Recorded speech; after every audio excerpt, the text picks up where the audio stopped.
Que Dieu vous bénisse, que le Saint-Esprit, le guide des enfants de Dieu, vienne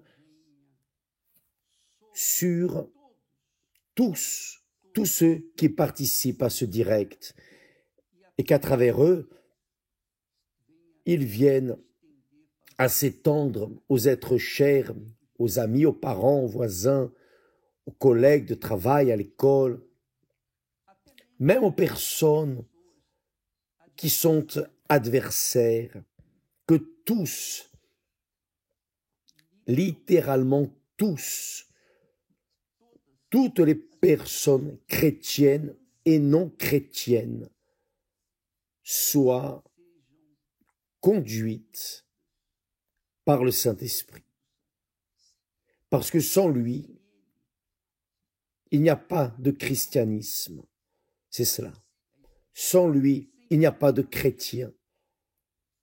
La personne peut même croire dans l'histoire du Seigneur Jésus, mais sans le Saint-Esprit, elle n'arrivera pas à croire en Jésus-Christ.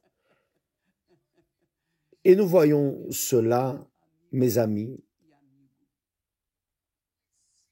l'exemple le plus simple et facile à comprendre, c'est dans la vie d'Abraham. Ce n'est pas qu'Abraham avait le Saint-Esprit, non. Le baptême, le sceau, la descente de la dernière gloire, de la dernière maison plutôt, c'est le Saint-Esprit. Et il n'est venu qu'après que Jésus soit monté au ciel. C'est ce que le Seigneur Jésus a dit. Lorsque j'irai, j'enverrai l'autre consolateur. Donc, il est déjà venu, le Saint-Esprit est déjà venu. Et qu'avons-nous fait? Nous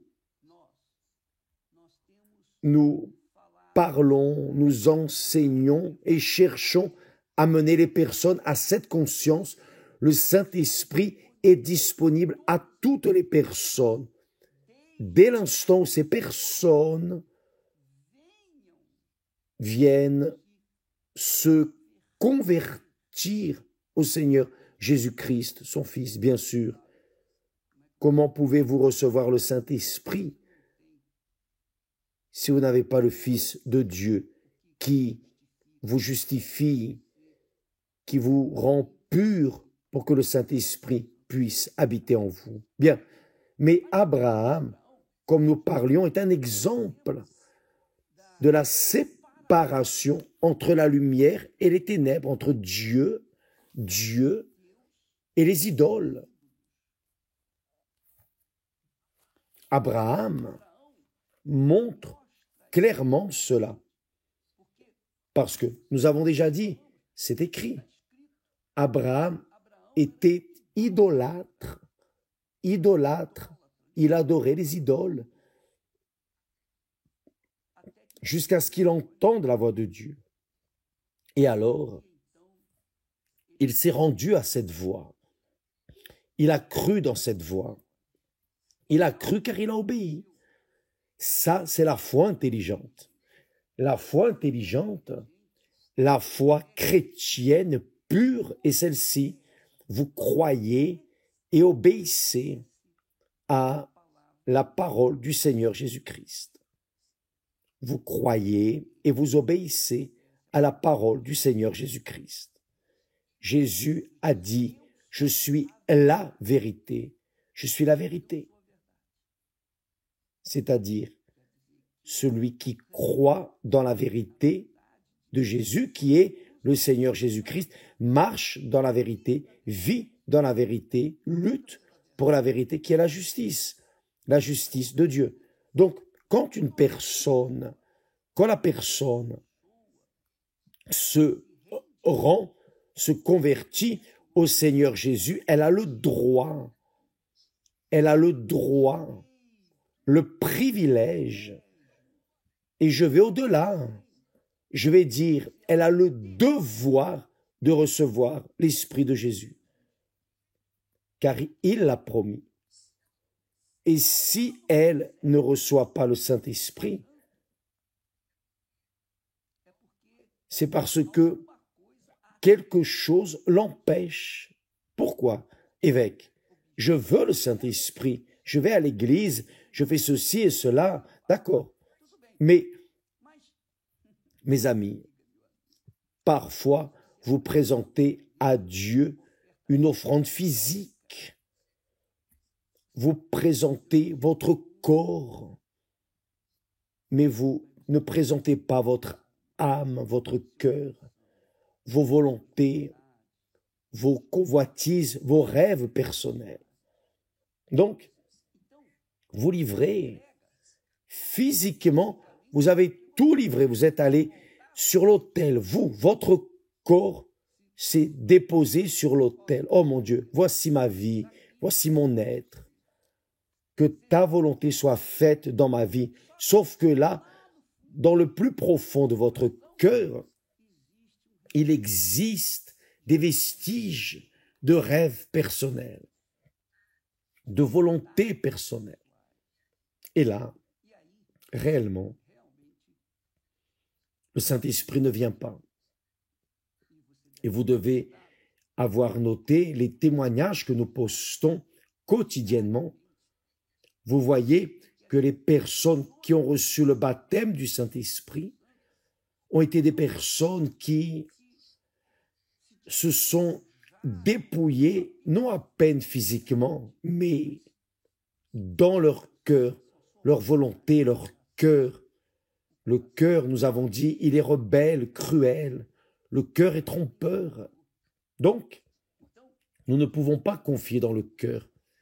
Si nous ne pouvons pas confier dans le cœur, alors prenez le cœur, mettez-le sur l'autel. Mon Dieu, voici mon cœur, voici mon âme, voici ma vie entièrement, mes rêves. Car les rêves restent dans le cœur, les désirs surgissent dans le cœur. D'ailleurs, tout ce qui est mauvais sort d'où? Du cœur. Le Seigneur Jésus a dit cela. La bouche parle ce dont le cœur est rempli. Donc, lorsque vous mettez votre cœur qui symbolise votre volonté, vos désirs, vos convoitises, là oui, vous êtes en train de renier les ténèbres, vous reniez les idoles et vous vous livrez au Dieu vivant. C'est ce que Abraham a fait. Il a cru. Et parce qu'il a cru, c'est-à-dire il a obéi. Parce qu'il a cru, il a obéi. Nous avons dit cela hier. C'est écrit, cela est écrit. Parce qu'il a cru, il a obéi. Et parce qu'il a obéi, alors Dieu a fait de lui d'innombrables nations, mais la plus importante nation que Dieu a fait à travers Abraham, c'est la nation chrétienne, celle qui a été inaugurée par le Seigneur Jésus-Christ lorsqu'il est venu au monde. Donc, mes amis, il est impossible qu'une personne reçoive le Saint-Esprit sans livrer tout son cœur, c'est-à-dire toutes ses vanités, ses convoitises, ses rêves personnels, ou son petit monde. Si ce n'est pas ainsi, c'est tout contre tout, car le Saint-Esprit, le Seigneur Jésus a dit, Dieu ne nous donne pas le Saint-Esprit avec mesure. C'est-à-dire, il n'y a pas de mesure. Quand le Saint-Esprit descend, c'est Dieu qui descend sur la personne et commence à vivre en elle. C'est écrit. C'est très fort. L'apôtre Paul dit,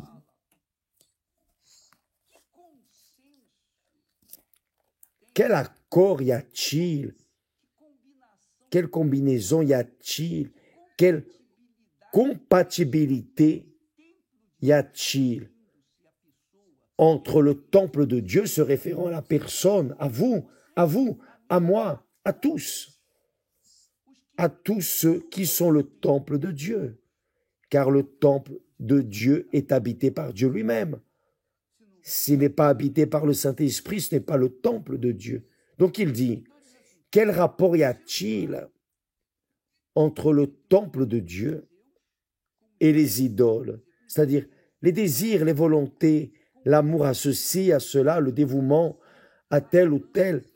Parfois votre idole, c'est votre famille. J'avais une idole avant de connaître Jésus, c'était maman. J'avais maman comme la première personne de ma vie. Chaque fois que j'arrivais à la maison, de l'école, de la rue, du travail, si maman n'était pas là, je demandais, où est maman? Où est maman? Je demandais, où est maman? Ah, elle est dans la cuisine. Alors j'y allais. Maman était la raison de mon idolâtrie. Jusqu'à ce que j'ai connu Jésus, et elle est restée de côté, au deuxième plan. Et lorsque j'ai connu Esther, maman est restée au troisième plan. Bien sûr, logiquement.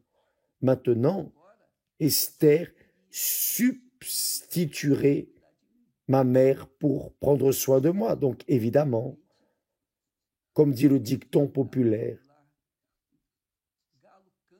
le coq chante là où il mange. Et là, ainsi est la situation. Nous, lorsque nous voulons recevoir le Saint-Esprit, nous nous dépouillons de nos volontés parce que vous allez devoir laisser vos volontés pour faire la volonté de Dieu, et cela avec le cœur rempli d'amertume, ou un cœur égoïste, ou un cœur idolâtre, ou un cœur dans les choses de ce monde ou dans le monde. Ce n'est pas possible. Il ne peut pas y avoir de compatibilité entre les idoles et Dieu, entre notre volonté et la volonté de Dieu. Il n'y a pas de compatibilité, aucune. Donc, quand la personne réellement livre le centre de ses désirs, de ses volontés, convoitises, rêves personnels, lorsqu'elle met le centre de son cœur, son âme, là oui, le Saint-Esprit vient, qui est le guide des enfants de Dieu. Il dit, car nous sommes le temple du Dieu vivant, c'est-à-dire Dieu vit en ceux qui l'ont en eux, qui est le Saint-Esprit. Vous vous rappelez, nous avons dit la semaine passée, nous avons parlé de la gloire de la dernière maison. Qui est cette dernière maison? Cette dernière maison, c'est moi, vous, chacun de nous qui avons le Saint-Esprit. Qui n'a pas le Saint-Esprit n'est pas la dernière maison. C'est pour cela qu'il n'a pas la paix, n'est pas heureux. À aucun moment, il ne réalise ses rêves. Il conquiert une chose et veut une autre, et reste dans cette course après le vent. Mais quand la personne est le temple de Dieu, là oui, elle est tranquille, son cœur est en paix, car elle est alors complète, car l'Esprit de Dieu habite en elle. Abraham est un exemple, est un témoignage classique entre ceux qui sont de Dieu et ceux qui ne sont pas de Dieu, ceux qui sont de Dieu et ceux qui sont de Bélial ou idolâtres. Donc, lorsque vous lisez l'histoire d'Abraham, nous sommes en train de travailler à ce sujet, d'écrire un nouveau livre sur Abraham. Il y a un livre déjà à ce sujet, mais maintenant, la vision est infiniment plus grande. Et je voudrais que vous compreniez cela. Abraham est un type de Jésus. d'Abraham est née la nation d'Israël, et d'Israël est né le Fils de Dieu. Abraham est un type du Seigneur Jésus. Il est venu au monde, est né de Marie, avec la descente du Saint-Esprit sur elle, et est née la nation sainte, la nation chrétienne, la nation de Dieu. Et cette nation, qui est le temple du Dieu vivant, est dans ce monde pour mener les personnes qui vivent comme Abraham vivait, qui était idolâtre, pour que les personnes puissent voir la lumière en elles et commencer une vie nouvelle. Ce qui est arrivé avec nous. Donc, l'apôtre dirigé par le Saint-Esprit dit, car nous sommes le temple du Dieu vivant. Nous sommes le temple du Dieu vivant. Mes amis, même vous qui n'avez pas reçu le Saint-Esprit, même si vous continuez à vivre encore dans l'incrédulité, même ainsi, vous êtes le temple. Sauf que l'Esprit de Dieu ne vit pas en vous. Il est en train d'attendre que vous décidiez ce que vous allez faire de votre cœur, de votre volonté. Vous allez laisser votre volonté pour faire sa volonté, alors il viendra. Sinon, vous allez rester seul. Mais qui reçoit le Saint-Esprit est un temple du Dieu vivant. Comme Dieu lui-même a dit, j'habiterai en ceux qui sont temples du Dieu vivant, ceux qui ont le Saint-Esprit. Il dit, j'habiterai. Donc Dieu habite dans le temple qui a le Saint-Esprit. Donc qui n'a pas le Saint-Esprit n'est pas temple de Dieu, du Dieu vivant. C'est pour cela qu'il n'a pas la paix, que la personne vit sans tranquillité, enfin la personne anxieuse, un tas de choses, malheureusement. Mais quand la personne reçoit le Saint-Esprit, elle devient le temple. La dernière maison, il n'y a pas de deuxième, c'est la dernière maison. Il y a la première et la dernière maison. Elle est la gloire de Dieu est en elle. J'habiterai, je marcherai au milieu d'eux. Quelle merveille, c'est très fort. Ça veut dire que peu importe les circonstances, les difficultés que nous affrontons chaque jour, les tribulations, les problèmes, nous affrontons des problèmes et plus de problèmes, chacun de nous. Mais qui a le Saint-Esprit a une consolation, un réconfort de ne pas être seul. Que le Seigneur Jésus est dans la barque, dans son être, dirigeant, conduisant, permettant certaines situations pour apprendre. Le Saint-Esprit est là. Le Dieu vivant est dans cette créature. J'habiterai et je marcherai au milieu d'eux. C'est très fort. Je serai, dit le Seigneur, je serai leur Dieu, c'est-à-dire le seul qui est digne de louange, adoration, gloire, honneur, l'unique qui est digne d'honneur, l'unique qui est digne de toute la gloire. Il n'y a pas personne qui puisse occuper la première place dans votre vie, dans ma vie, mes amis. Sinon, Dieu lui-même, il doit être le premier, avant la famille, avant la réputation, enfin, tout. Vous savez de quoi je parle.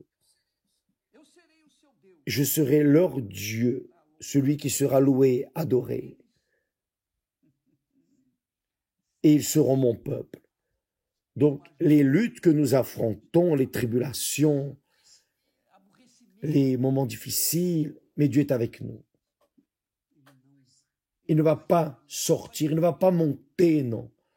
Il descend et fait sa demeure en ceux qui l'ont. Que vais-je faire, évêque? Que suggérez-vous que je fasse? Quelle est l'attitude que je dois prendre? Bon, vous savez déjà. Prenez votre cœur, qui est le centre de vos volontés. Mettez-le sur l'autel, comme offrande vivante, comme sacrifice vivant pour Dieu.